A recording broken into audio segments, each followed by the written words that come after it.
नमस्कार दोस्तों, मैं प्रवीण यादव अपने YouTube चैनल ज्योग्राफी फंडामेंटल के माध्यम से। साथियों, जैसे कि हमने पहले चर्चा की थी या इससे पहले के वीडियो में हमारा जिक्र था कि हमारा जो मुख्य फोकस है वो रीट पे रहेगा। आज उस संदर्भ में हमारी पहली क्लास है, तो हमने कहा था कि हमारा जो अध्ययन का केंद्र रहेगा, यो जो हमारे वीडियो का केंद्र रहेगा वो रहेगा रीट। रीट परीक्षा की विषय वस्तु के अनुसार भूगोल का अध्ययन करना, और रीट में जो भूगोल का पोर्शन दिया गया है, रीट में जो ज्योग्राफी का पोर्शन दिया गया है उसको देखेंगे। आज तो हम पढ़ेंगे रीट की ज्योग्राफी, रीट ज्योग्राफी या रीट के लिए भूगोल। रीट भूगोल में जो पोर्शन दिया हुआ है, जो रीट की विषय वस्तु है या रीट के जो पाठ्यक्रम में भूगोल है, उसमें भारत का भूभौतिक प्रदेश दिया हुआ है। भारत के भू आकृतिक प्रदेश,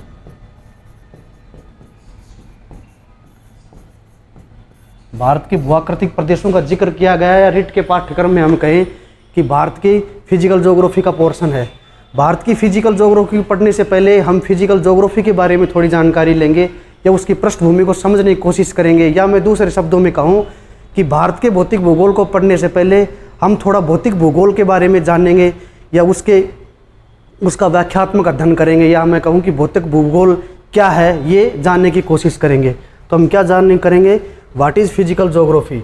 हम जानने की कोशिश करेंगे कि भौतिक भूगोल क्या है, भौतिक भूगोल क्या है। इसकी हम सामान्य जानकारी लेंगे भौतिक भूगोल की। भौतिक भूगोल की सामान्य जानकारी ले इसके बारे में चर्चा करें तो हमारे जहन में एक विचार आता है। भौतिक भूगोल को समझने के लिए हम इन चीज़ों का अध्ययन करेंगे। भौतिक भूगोल वो है प्रकृति का, या हम कहें कि जैविक या अजैविक तत्वों का, या कहें कि पृथ्वी पे विद्यमान या पृथ्वी पे उपस्थित जैविक व अजैविक तत्वों का क्रमबद्ध अध्ययन, या हम कहें कि वैज्ञानिक अध्ययन भौतिक भूगोल है। और भौतिक भूगोल पृथ्वी का क्रमबद्ध अध्ययन इस प्रकार कर सकता है जो निम्नलिखित रूप से दर्शाया गया है, और निम्नलिखित रूप से है। भौतिक भूगोल अध्ययन करता है स्थल मंडल का। भौतिक भूगोल कितना करता है, स्थल मंडल का। भौतिक भूगोल अध्ययन करता है वायुमंडल का। भौतिक भूगोल वायुमंडल का। भौतिक भूगोल अध्ययन करता है जलमंडल का। और भौतिक भूगोल अध्ययन करता है हिममंडल का। और भौतिक भूगोल अध्ययन करता है जैवमंडल का। भौतिक भूगोल इनका क्रमबद्ध अध्ययन करता है, या हम कहें कि इनका व्यवस्थित अध्ययन करता है। इनका व्यवस्थित कहें, क्रमबद्ध कहें, या हम कहें कि वैज्ञानिक अध्ययन करता है।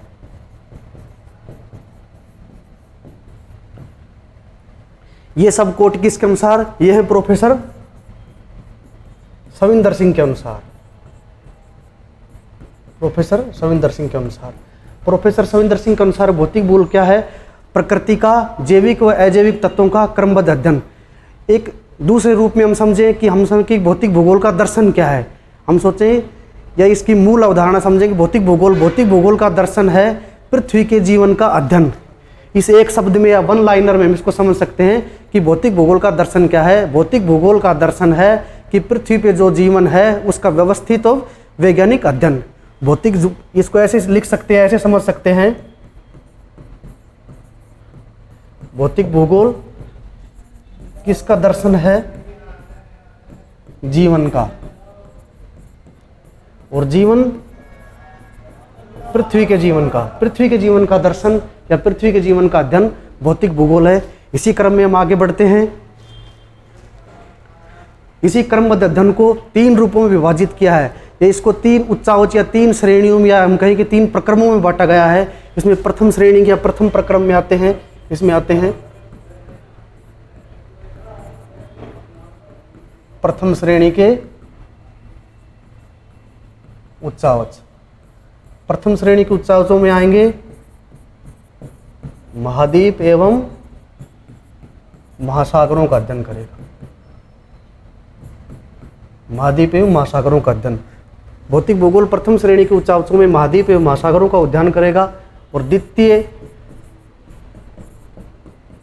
द्वितीय श्रेणी के उच्चावच आएंगे, उसमें बहिर्जात प्रक्रमों का। किनका, बहिर्जात प्रक्रमों का। बहिर्जात प्रक्रमों में क्या आएंगे, पर्वत, पठार, मैदान आदि, ETC, मैदान आदि। फिर भौतिक भूगोल का थर्ड प्रक्रम आता है या तीसरा उच्चावच आता है, हम कहें कि तीसरा प्रक्रम आता है। तो थर्ड प्रक्रम में हम अध्ययन करेंगे, यह मैं कहूँ कि तृतीय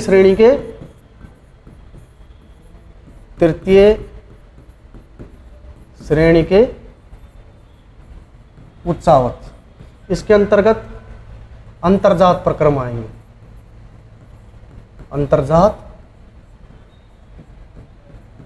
अंतर्जात प्रक्रमों में हम भूमिगत जल, हिमनद, हिमानी नदियों का अध्ययन करेंगे। ये भौतिक भूगोल की पृष्ठभूमि है, या इसको हम सकते हैं कि भौतिक भूगोल को समझने के लिए ये उसका हम ये कर सकते हैं व्याख्या है, या भौतिक भूगोल की रूपरेखा है।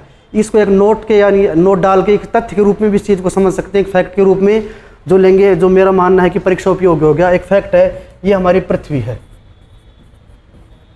ये पृथ्वी है। संपूर्ण पृथ्वी का क्षेत्रफल है 50.995 करोड़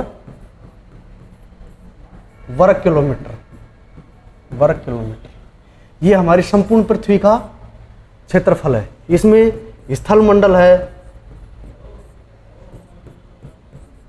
14.106 करोड़ वर्ग किलोमीटर, और जल मंडल है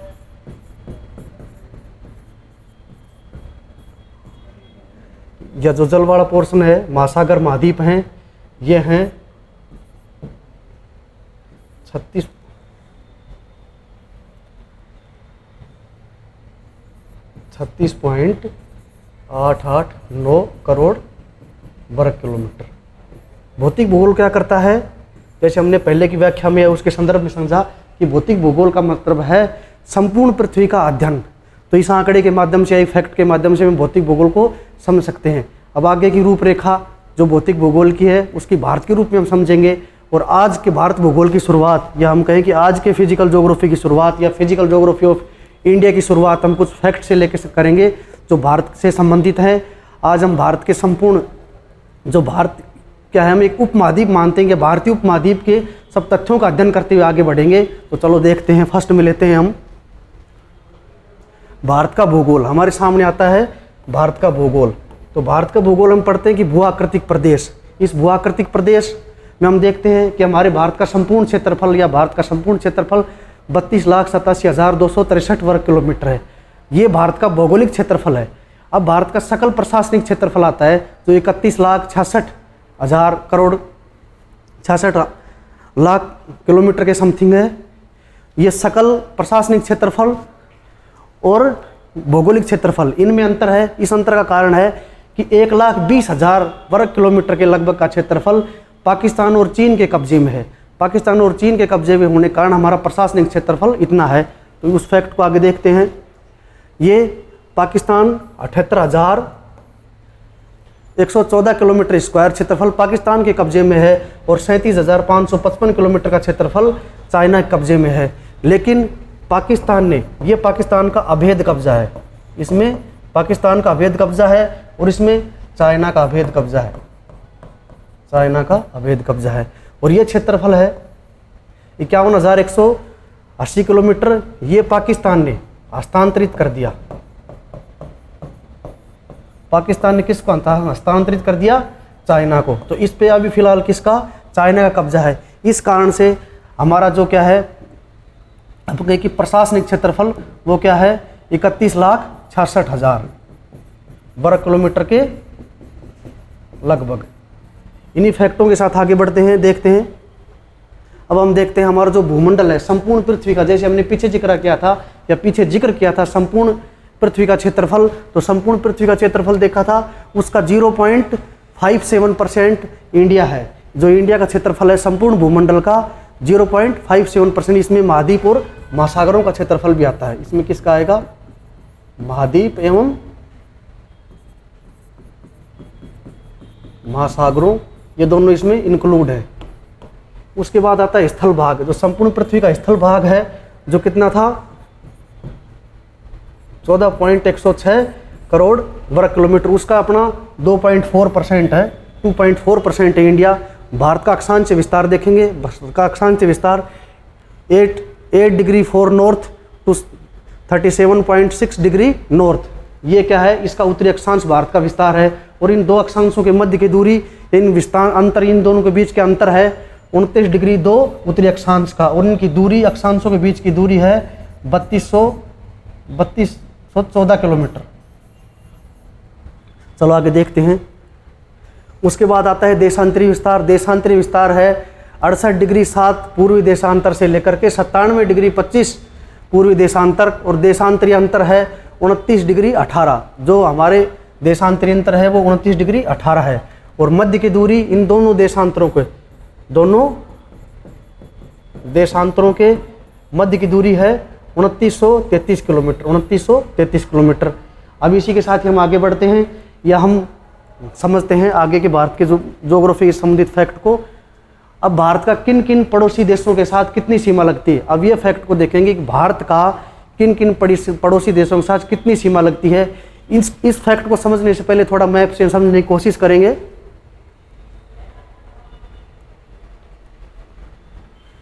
ये हमारे इंडिया का मैप है।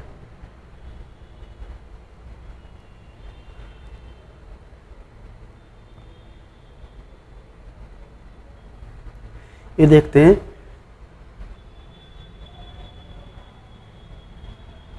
ये इंटरनेशनल बाउंड्री है, यहाँ से ये राजस्थान को टच करती हुई यहाँ तक। उसके बाद ये जम्मू एंड कश्मीर को लग रहा है, ये पाकिस्तान से है। राजस्थान पाकिस्तान की 1070 किलोमीटर की बाउंड्री लगती है। फिर ये श्रीनगर जम्मू कश्मीर से लगती हुई, फिर ये चाइना से लगता हुआ भाग है, चाइना से लगता हुआ पोर्शन है यहाँ तक।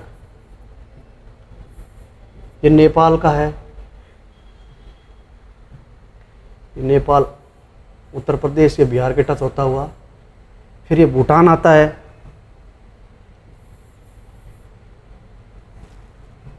भूटान के बाद ये बांग्लादेश का क्षेत्र लग रहा है। बांग्लादेश इंटरलॉक है। बांग्लादेश का जो सबसे ज़्यादा जो सार्वधिक सीमा है, या हम कहें कि किस देश की सीमा भारत की सीमा से सबसे ज़्यादा लगती है, तो वो बांग्लादेश है। अब चलो सारे इसके फैक्ट लेते हैं, इसके फैक्ट लेते हैं। बांग्लादेश के साथ हमारी 4096 किलोमीटर की सीमा लगती है। बांग्लादेश के साथ हमारी कितनी 4096 किलोमीटर की सीमा लगती है। और बांग्लादेश से भारत के वो कौन कौन से राज्य छूते हैं या किन किन राज्यों से होकर सीमा गुजरती है, वो फर्स्ट नंबर पे है पश्चिमी बंगाल, फिर आता है असम, उसके बाद आता है मेघालय, और उसके बाद आता है त्रिपुरा या मिजोरम, त्रिपुरा, उसके बाद मिजोरम, फिर उसके बाद फिर चाइना से हमारी सीमा लगती है 3917 किलोमीटर। चाइना से हमारी सीमा कितनी लगती है, 3917 किलोमीटर। 3917 किलोमीटर की सीमा चाइना से लगती है। चाइना से भारत के राज्य जम्मू कश्मीर, हिमाचल, सिक्किम, उत्तराखंड और अरुणाचल प्रदेश। उसके बाद नेक्स्ट राज्य आता है, तो नेक्स्ट है वो है पाकिस्तान। पाकिस्तान के साथ हमारे 3310 किलोमीटर, 3310 किलोमीटर की सीमा रेखा लगती है, इंटरनेशनल लाइन। उसके जम्मू कश्मीर को टच करती हुई गुजरती है, पंजाब को, राजस्थान को व गुजरात को। उसके बाद नेपाल बॉर्डर से, नेपाल से हमारे किन किन राज्यों की सीमा लगती है, नेपाल से हमारी 1752 किलोमीटर की सीमा लगती है। कितनी, 1752 किलोमीटर की। और नेपाल को छूने वाले राज्य हैं उत्तराखंड, उत्तर प्रदेश, बिहार, पश्चिमी बंगाल व सिक्किम। उसके बाद अफगानिस्तान से हमारी सीमा लगती है, नहीं, उसके बाद म्यांमार से, या कहें बर्मा से। किससे, बर्मा से लगती है 1453 किलोमीटर, 1453 किलोमीटर की सीमा लगती है। और वो भारत के राज्य अरुणाचल प्रदेश, नागालैंड, मणिपुर व मिजोरम से। इसके बाद आता है भूटान। भूटान के साथ हमारी 857 किलोमीटर की सीमा लगती है। भूटान के साथ भारत की कितनी लगती है, भूटान के साथ भारत की 857 किलोमीटर की सीमा लगती है। और भूटान तो भारत के ये राज्य होते हैं सिक्किम, पश्चिमी बंगाल, असम, अरुणाचल प्रदेश। उसके बाद अफगानिस्तान से हमारी सीमा लगती है। अफगानिस्तान से हमारी मात्र 80 किलोमीटर की सीमा लगती है। अफगानिस्तान से कितनी, 80 किलोमीटर की सीमा लगती है। और एकमात्र भारत का राज्य जम्मू कश्मीर लगता है। ये इम्पोर्टेंट हो सकता है, ये इम्पोर्टेंट हो सकता है कि अफगानिस्तान से भारत के कौन से राज्य की सीमा लगती है, या अफगानिस्तान को भारत का कौन सा राज्य समझता है। तो एकमात्र राज्य है जम्मू कश्मीर। और सीमा लगती है 80 किलोमीटर की। चलो अब आगे हम देखते हैं या शुरुआत करते हैं भारत की फिजिकल ज्योग्राफी। ये तो हम सब ने फैक्ट लिए, इन सब फैक्टों का अध्ययन किया, सब तथ्यों का अध्ययन किया, भारत की मोटे रूप से रूपरेखा को समझने की कोशिश की। और इसी कड़ी में या इसी संदर्भ में हम आगे बढ़ते हैं भारत की फिजिकल ज्योग्राफी को पढ़ते हुए समझते हुए। भारत क्या है मुख्यतः, हम कह सकते हैं कि भारत एक उपमहाद्वीप चरित्र का राष्ट्र है। जो भारत राज्य है, या भारत को राज्य कहें, भारत को राष्ट्र कहें, राज्य पॉलिटिकल लैंग्वेज में राज्य कहेंगे, भारत राष्ट्र है जो उपमहाद्वीप प्रकृति का देश है। उपमहाद्वीप प्रकृति इसलिए कहेंगे कि भारत की विभिन्न जातियाँ, विभिन्न धर्म, सांस्कृतिक क्षेत्र, भौगोलिक क्षेत्र, आर्थिक असमानताएं बहुत अधिक है। और इन असमानताओं के कारण भारत के भौगोलिक क्षेत्र को 5 भागों में बांटा गया है। भारत के भौगोलिक क्षेत्र को कितने भागों में बांटा गया है? 5 भागों में बांटा गया है। भारत के भौगोलिक क्षेत्र को 5 भागों में डिवाइड किया गया है। वो हैं उत्तर के उच्च पर्वतीय प्रदेश। सबसे पहले क्या आएगा? उत्तर के उच्च पर्वत प्रदेश, उत्तर के उच्च पर्वत पे। फिर आएंगे उत्तर का विशाल मैदान। फिर आएगा प्रायद्वीपीय पठार। उसके बाद आएंगे प्रायद्वीपीय पठार के बाद तटरेखा, या इसको कहें तटीय रेखा। इस तट रेखा संबंधित एक और फैक्ट आता है अपने, वो देखते हैं पहले। भारत की तटीय रेखा, भारत की तटीय रेखा, भारत की तटीय रेखा है, सॉरी,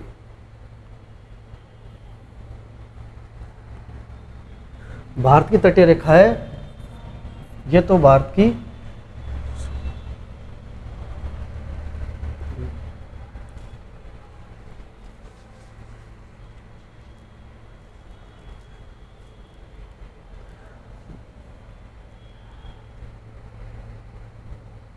कितनी है? भारत की तटीय रेखा, इस फैक्ट को लेते हैं। भारत की तटीय रेखा कितनी है? भारत की तटीय रेखा है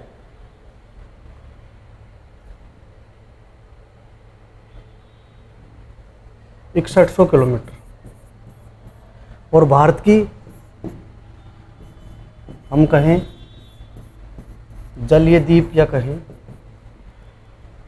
जलीय सीमा, जलीय सीमा ये है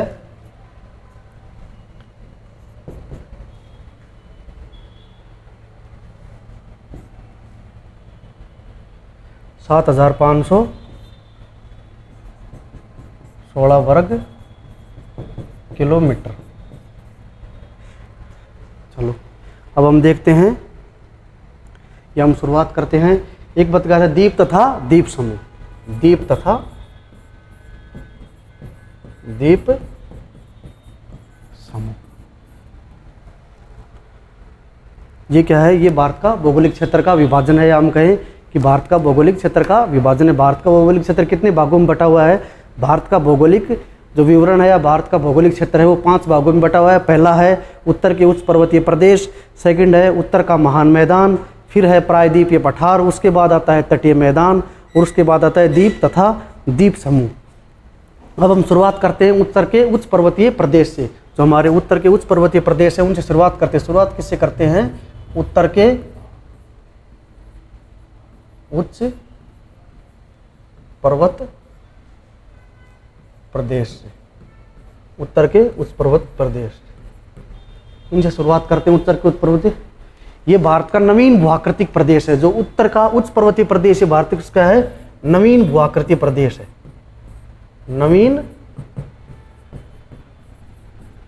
नवीन भूआकृतिक प्रदेश है। कैसा प्रदेश है? नवीन है, नवीन भूआकृतिक प्रदेश है। अगर हम भारत में रहें ये तो नवीन भूआकृतिक प्रदेश है। जो हमारी अरावली पर्वत श्रृंखला है वो प्राचीन मानी जाती है। उसको क्या मानते हैं? प्राचीन वलित पर्वत मानते हैं। अरावली को प्राचीन वलित पर्वत मानते हैं।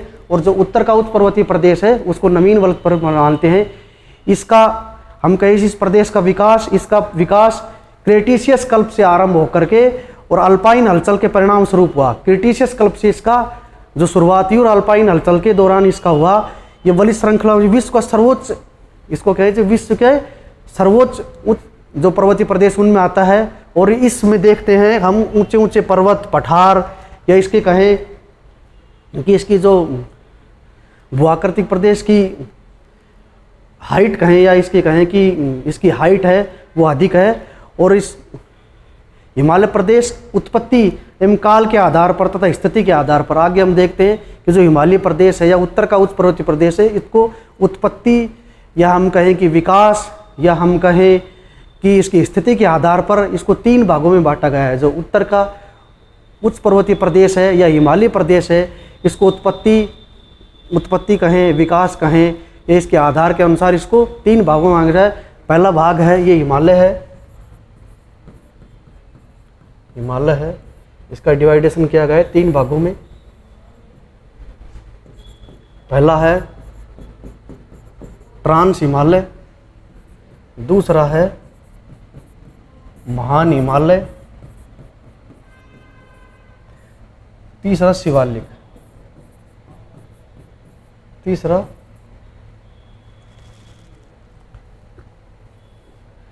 क्या है? शिवालिक।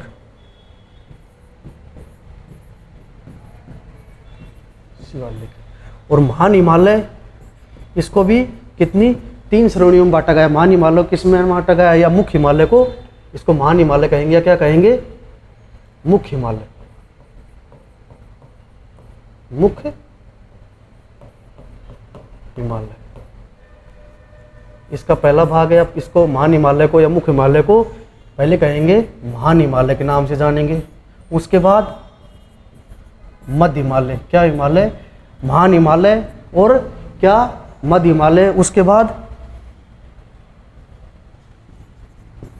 ये शिवालिक आएगा, सॉरी, इसको क्या कहेंगे?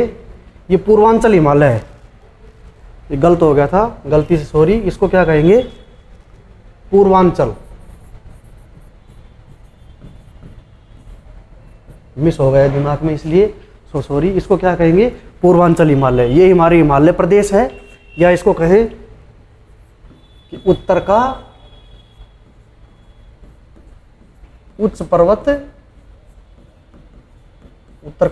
प्रदेश है या हिमालय प्रदेश है। इस प्रदेश को 3 भागों में बांटा गया है। हिमालय को पहले कहेंगे ट्रांस हिमालय, दूसरे को कहेंगे मुख्य हिमालय या महान हिमालय, उसके बाद आता है पूर्वांचल हिमालय। और इस मुख्य हिमालय को महान हिमालय, मध्य हिमालय व शिवालिक 3 श्रेणियों में बांटा गया है। इसका श्रेणी क्रम से अध्ययन करेंगे, इसके फैक्टों को, तथ्यों को देखते हुए इंडिया की ज्योग्राफी में आगे बढ़ेंगे।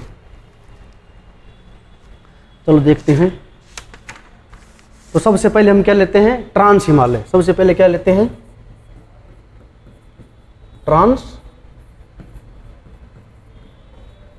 ट्रांस हिमालय। तो ट्रांस हिमालय और इससे संबंधित कुछ फैक्ट लेते हैं। ट्रांस हिमालय, सर्वप्रथम जो ट्रांस हिमालय था, इसकी खोज किस भूगोलवेत्ता ने की? इसकी की स्वेस हेडन ने। स्वेस हेडन ने इसकी खोज की। हम कहें भूगोलवेत्ता थे, कौन थे वो? स्वेस हेडन थे। स्वेस हेडन ने किसकी? ट्रांस हिमालय की खोज की।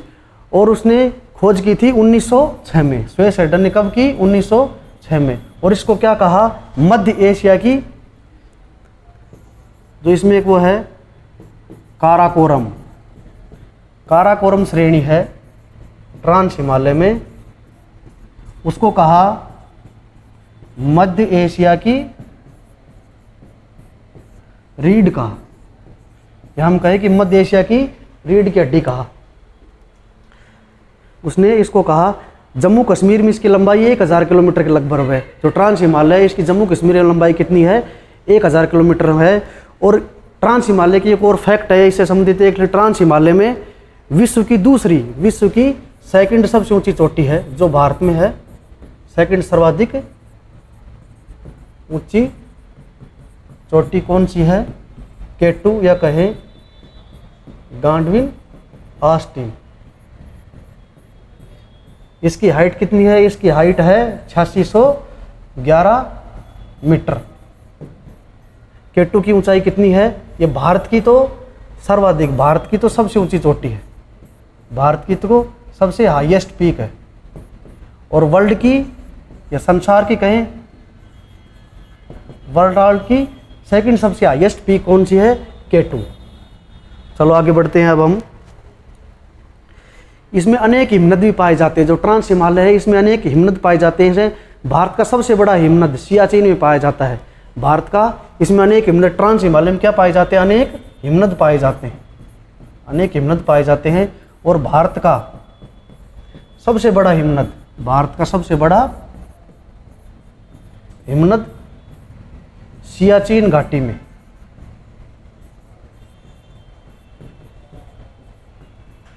भारत का सबसे बड़ा हिमनद सियाचिन घाटी में है। 75 किलोमीटर का है यह हिमनद, सियाचिन में है,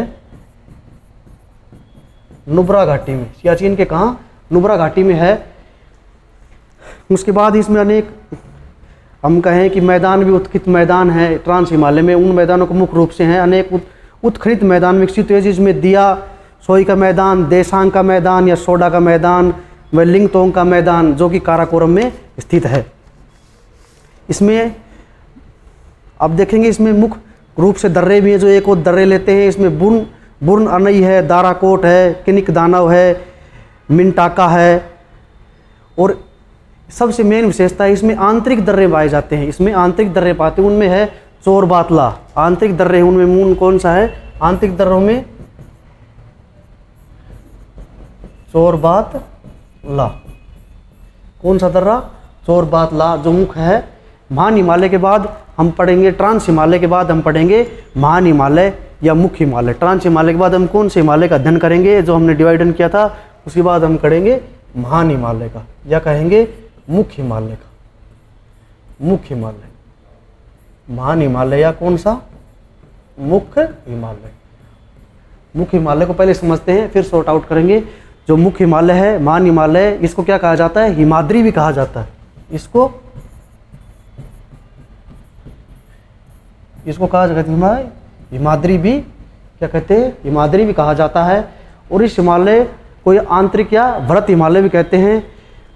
हिमालय, ये जो महान हिमालय है, ये क्या है? इंटरनेशनल प्रवृत्ति का है। इसको क्या कहेंगे? अंतर्राष्ट्रीय प्रवृत्ति का है। और महान हिमालय में ही, महान हिमालय में ही विश्व की सबसे ऊंची चोटी पाई जाती है, जिसका क्या नाम है? Mount Everest. Mount Everest. और माउंट एवरेस्ट की लगभग ऊंचाई है 8,848 मीटर। और जो माउंट एवरेस्ट चोटी है, इसकी खोज भारतीय वैज्ञानिक या भारतीय भूगोलवेता डॉक्टर राधाकृष्णन सिकदर ने की थी, जो सर माउंट एवरेस्ट के नेतृत्व में उन्होंने इस चोटी की खोज की थी। इसका जो हिमालय अंतर्राष्ट्रीय प्रवृत्ति सिंधु नदी गार से लेकर, इसकी जो ये जो महान हिमालय फैला हुआ है, सिंधु नदी गार से लेकर के ब्रह्मपुत्र नदी गार तक है। पश्चिम तथा पूर्वी सीमाओं पर क्रम से नंगा पर्वत चोटी तथा नामचा बरवा चोटी स्थित है। और इनकी इसकी टोटल लंबाई 2500 किलोमीटर है। और महान हिमालय की एक और खासियत है, महान हिमालय का जो ढाल है वो दक्षिण की ओर इसका ढाल तीव्र है, और जो उत्तर की ओर ढाल है वो थोड़ा कम है। क्या है? जो हिमालय का ढाल है वो दक्षिण की ओर थोड़ा तीव्र गति का है, या दक्षिण की ओर इसको पूरा स्लोब ऐसे ऊपर बना हुआ है, और जो उत्तर की ओर है उसका ढाल समतल है। हिमालय भाग में इसमें बहुत सारी चोटियाँ पाई जाती है। और जो एवरेस्ट है उसको विभिन्न नामों से पहचानते हैं।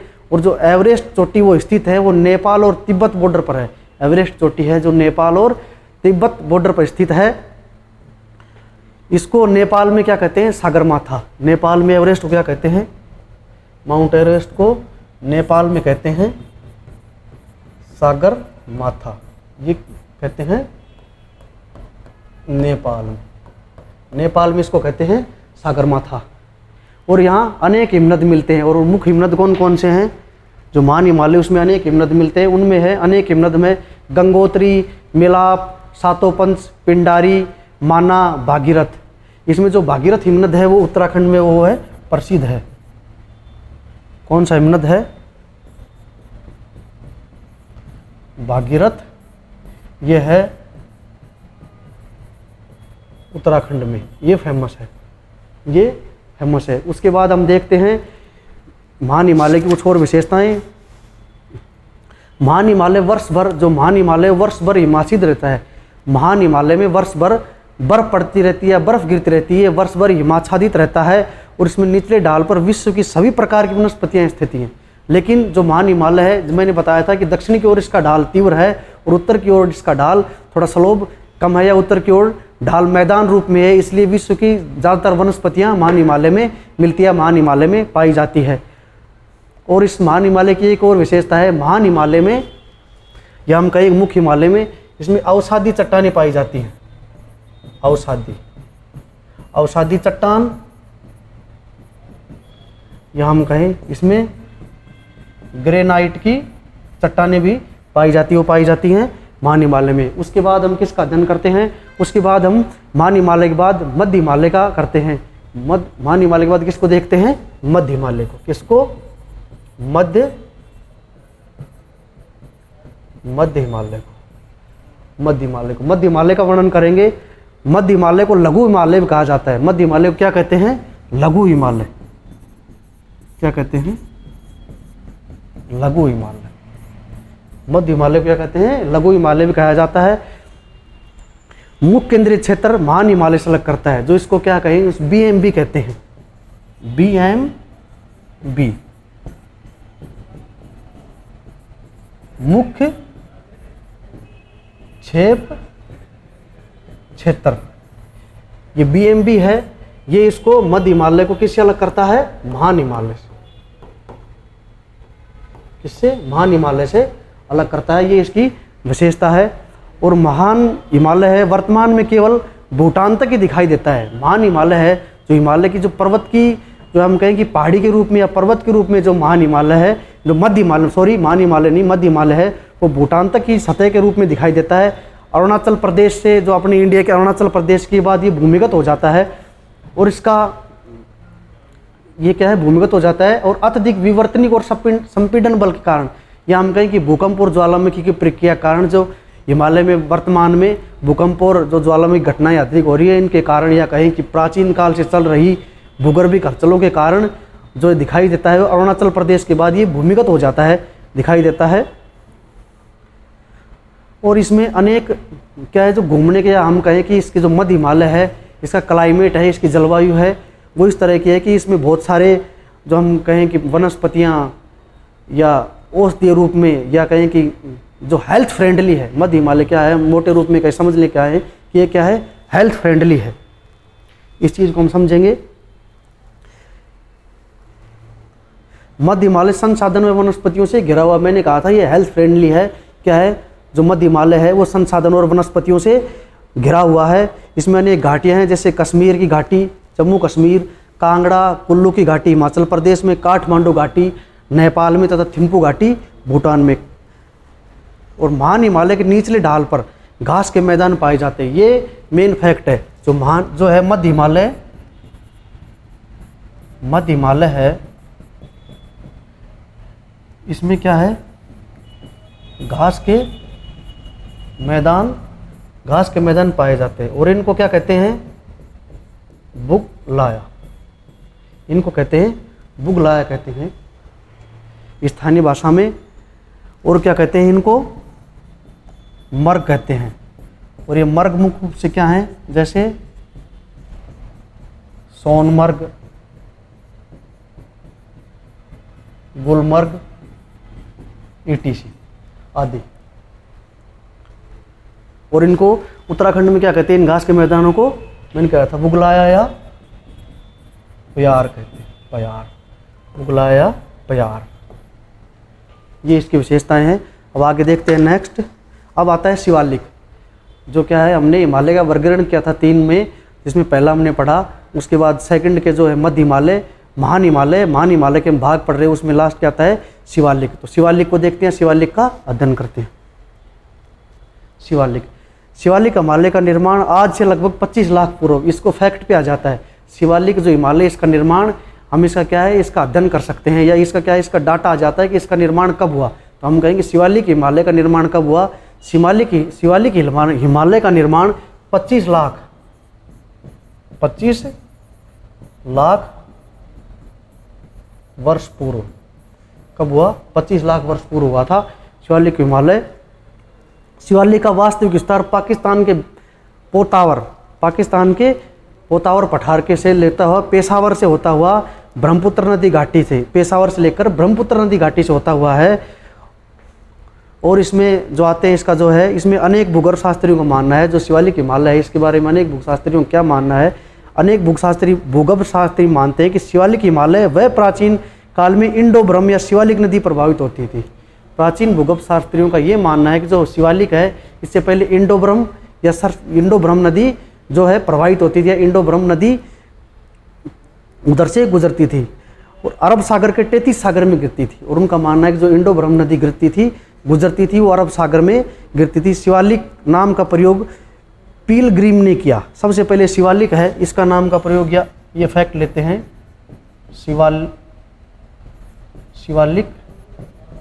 शिवालिक नाम किसने प्रयोग में लिया?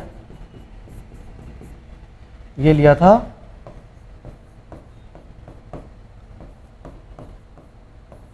इन भूगोलवेताओं ने, पिलग्रिम नामक भूगोलवेताओं ने इसका सबसे पहले नाम किया था। इसमें अनेक जो शिवालिक हिमालय है इसमें हम कहें कि फूलों की घाटियाँ स्फीतियाँ पाई जाती हैं। शिवालिक हिमालय में इसमें फूलों की घाटियाँ स्फीतियाँ पाई जाती है। फूलों की घाटियाँ इसमें मुख्य हैं जम्मू घाटी, जम्मू कश्मीर, लाहौल स्पीति घाटी, फूलों की घाटी, काठगोदाम की घाटी। जो काठगोदाम घाटी वो कहाँ है? उत्तराखंड में है। उसके बाद कोठारी दून, चुम्बी दून, चौखंबा पूर्व में स्थित घाटियों को द्वार कहते हैं। और जो शिवालिक हिमालय के पूर्व में जो घाटियाँ स्थित हैं उनको क्या कहते हैं? द्वार। ये फैक्ट बनता है या क्वेश्चन बनता है कि पूर्व में स्थित घाटी शिवालिक हिमालय के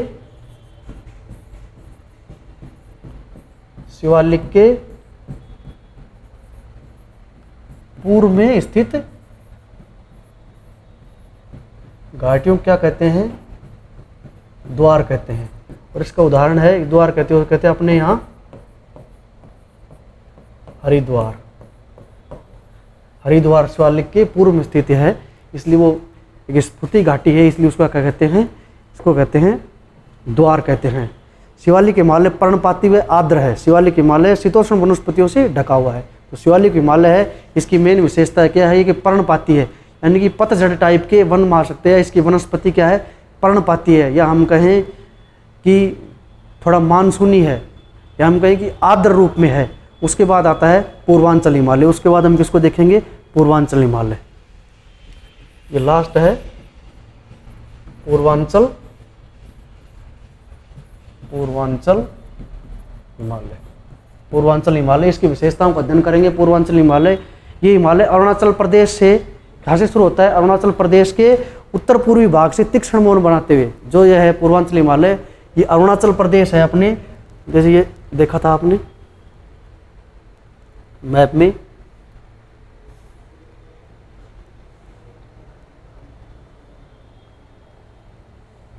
ये अरुणाचल प्रदेश है।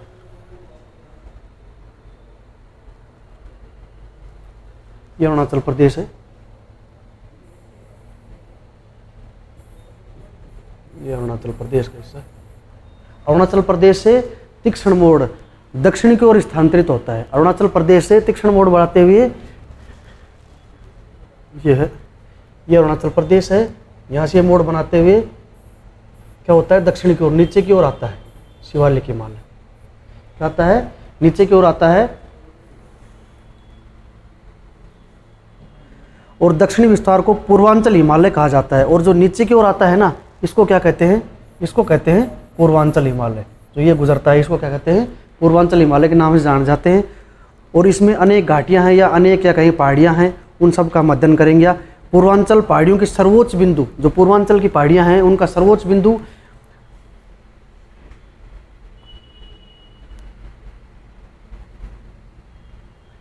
जो पूर्वांचल की पहाड़ियां उनका सर्वोच्च बिंदु, उसको मिसमी की पहाड़ियां जो कहाँ है? वो मिसमी की पहाड़ियां में है। उसकी चोटी का है केलिंगान। पूर्वांचल का सर्वोच्च बिंदु कहाँ है? मिसमी पहाड़ी में और केलिंगान कहाँ है? केलिंगान, ये चोटी का नाम है। ये क्या है? पर्वत चोटी है। ये किसकी? केलिंगान चोटी है। और इसकी हाइट कितनी है? 4599 मीटर। ये केलिंगान जो चोटी है इसकी ये हाइट है। इसको डाफा बाम भी कहते हैं। जो केलिंगान चोटी है इसको क्या कहते हैं? डाफा बाम। इसको क्या कहते हैं? डाफा बाम भी कहते हैं। क्या कहते हैं? डाफा बाम भी कहते हैं। चलो आगे बढ़ते हैं। इसमें अनेक दर्रे भी पाए जाते हैं। जो पूर्वांचल हिमालय है इसमें अनेक दर्रे भी पाए जाते हैं। उन दर्रों को निम्न नाम से जाना जाता है या उन दर्रों को निम्न नाम से पुकारते हैं। जैसे यांगपांग, कांगरी, कारपोल अरुणाचल तिब्बत की तरफ है। दिफू, पुनगांग, चौगान तथा पांगसू अरुणाचल प्रदेश। ये कौन कौन से दर्रे मेन है? इसमें यांगपांग, कांगरी, कारपोल ये अरुणाचल प्रदेश और तिब्बत में है। और दिफू और पुनगान, चौकान और पांगसू ये अरुणाचल और बर्मा में है। ये हमारे जो उत्तर का हिमालय था, जो उत्तरी का हिमालय, जो उत्तर का उच्च पर्वतीय प्रदेश था उसका वर्णन था। और इसका प्रादेशिक जो हिमालय है इसका प्रादेशिक डिवाइडेशन भी किया गया है, इसका प्रादेशिक वर्गीकरण भी किया गया है। उस वर्गीकरण को देखेंगे। वो वर्गीकरण सबसे पहले किया था सिडनी बुराड़ ने। हिमालय का प्रादेशिक वर्गीकरण किसने किया था?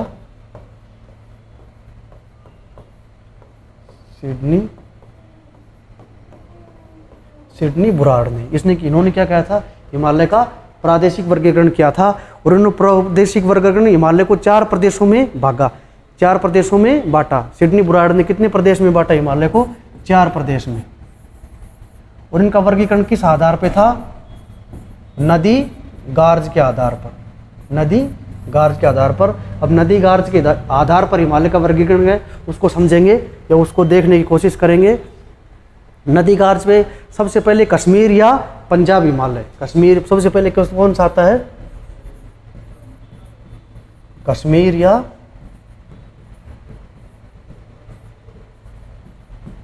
पंजाब हिमालय। सबसे पहले सिडनी बुराड़ ने इसका वर्णन किया है। इसको जो प्रादेशिक वर्गीकरण था कश्मीर या पंजाब हिमालय, जो 560 किलोमीटर का है। ये कितने का है? 560 किलोमीटर का, 560 किलोमीटर। उसके बाद उन्होंने किया कश्मीर और पंजाब हिमालय के बाद उन्होंने किया कुमाऊं हिमालय। क्या नाम रखा? कुमाऊं। क्या नाम था उसका? कुमाऊं हिमालय। और कुमाऊं हिमालय इसकी थी 300, इसकी लंबाई थी 320 किलोमीटर। और ये जिन नदियों के बीच में था कुमाऊं हिमालय, वो नदियां हैं, वो कौन कौन सी नदी के बीच में है कुमाऊं हिमालय? शारदा, ये क्या है? महाकाल व शारदा नदी। महाकाल और कुमाऊं हिमालय, महाकाल और शारदा। उसके बाद आता है नेपाल हिमालय। उसके बाद क्या आता है? नेपाल हिमालय। उसके बाद नेपाल हिमालय। नेपाल हिमालय यह है काली एवं तीस्ता। कौन सी 2 नदियां हैं? काली एवं तीस्ता नदी के मध्य में काली एवं तीस्ता। और यह है 800 किलोमीटर का नेपाल हिमालय। इसका क्षेत्रफल कितना है? सिडनी बुराड़ के अनुसार 800 किलोमीटर। और काली और तीस्ता। उसके बाद आता है असम हिमालय। उसके बाद कौन सा आता है? असम हिमालय। असम, ये आता है तीस्ता और ब्रह्मपुत्र नदी। असम हिमालय तीस्ता एंड ब्रह्मपुत्र नदियों के बीच में। और इसकी लंबाई है, इसको कहें हम 750 किलोमीटर। कितना है? 750 किलोमीटर। ये नेपाल, ये जो क्या है हिमालय का प्रादेशिक वर्गीकरण था। तो आज के वीडियो में हम लोगों ने देखा, सबसे पहले हमने भौतिक भूगोल को समझा कि भौतिक भूगोल क्या है, उसकी पृष्ठभूमि क्या है, भौतिक भूगोल को जाना, भौतिक भूगोल का दर्शन क्या है। उसके बाद हमने इंडियन ज्योग्राफी के जो भौतिक भूगोल से रिलेटेड है उस कुछ फैक्टों को लिया। उसके बाद हमने भारत के भौतिक भूगोल के उत्तर के उच्च पर्वतीय प्रदेशों का अध्ययन किया और उस सबसे लास्ट में हमने जो फैक्ट लिए या जो तथ्य लिए जो परीक्षा उपयोगी हैं वो थे हिमालय का प्रादेशिक वर्गीकरण जो सिडनी बुराड़ ने किया। अब आगे की वीडियो में हम जो भारत का जो फिजिकल पोर्शन है उसको कंप्लीट करने की कोशिश करेंगे। आशा करता हूं कि मेरे द्वारा दी गई जानकारी आप लोगों के लिए उपयोगी होगी। ये वीडियो आप लोगों को पसंद आएगा, इसी आशा के साथ मिलते हैं अगली क्लास के अंदर। ठीक है, थैंक्स लॉट।